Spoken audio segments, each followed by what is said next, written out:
As Sunnah trust, সুন্নাতে উদ্ভাসিত জীবনের জন্য।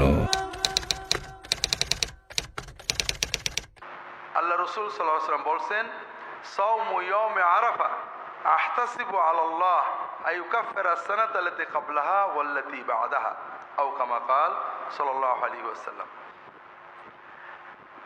আরাফাতের দিনে রোজা রাখলে আমরা আশা করি, রাসূল বলছেন আমি আশা করি যে আল্লাহ তাআলা আরাফাতের দিনে রোজার বিনিময়ে পূর্ববর্তী 1 বছর এবং পরবর্তী 1 বছরের গুনাহ ভুল ভ্রান্তিগুলো মাফ করে দেবেন, কাফারা করে দেবেন।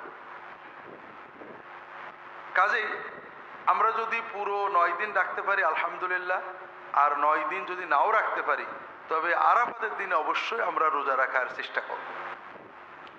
এখানে একটা বাস্তব সমস্যা বর্তমানে দেখা দেয়।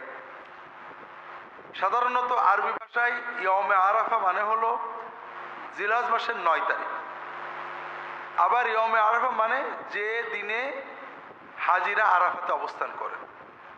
বর্তমানে আমরা মিডিয়ার মাধ্যমে, প্রযুক্তির মাধ্যমে সবাই জানতে পারি যে কবে হাজিরা আরাফাতে বসে, এবং সাধারণত আমাদের দেশে যেদিন 8 তারিখ হয় ওই দিনে আরব দেশে 9 তারিখ হয় এবং ওই দিনে তারা আরাফাতে অবস্থান করে।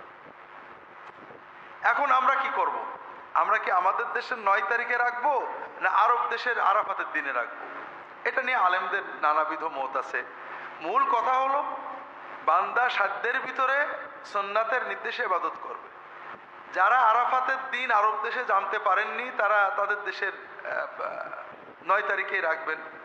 তবে এখানে হাদিসে 9 তারিখ না বলে ইয়মে আরাফা বলা হয়েছে, এজন্য অনেক আলেম বলেন যদি কোনো দেশের মানুষ আরাফাতের দিন জানতে পারে যে এই দিনে আরাফা হচ্ছে, তাহলে সেই দিনে তাদের রোজা রাখা ভালো।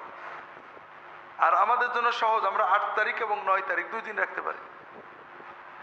এজন্য যদি আমাদের সম্ভব হয় 9 তারিখ, যদি সুযোগ থাকে 8 এবং 9 তারিখ আমরা রোজা রাখবো ইনশাআল্লাহ। আপনি কি হেরার আলোয় আলোকিত হতে চান? আপনি কি সুন্নাহর আলোকে জীবন গড়তে চান? প্রফেসর ডক্টর খন্দকার আব্দুল্লাহ জাহাঙ্গীর রচিত কোরআন সুন্নাহ ভিত্তিক জীবন ঘনিষ্ঠ বইগুলো পড়ুন, সুন্দর জীবন গড়ুন। ইসলামী আকিদা, হাদিসের নামে জালিয়াতি, ইহয়াউস সুনান, রাহে বেলায়েত সহ আরো অনেক বই। কোরআন সুন্নাহর সাথে থাকুন, জীবন বদলে যাবে।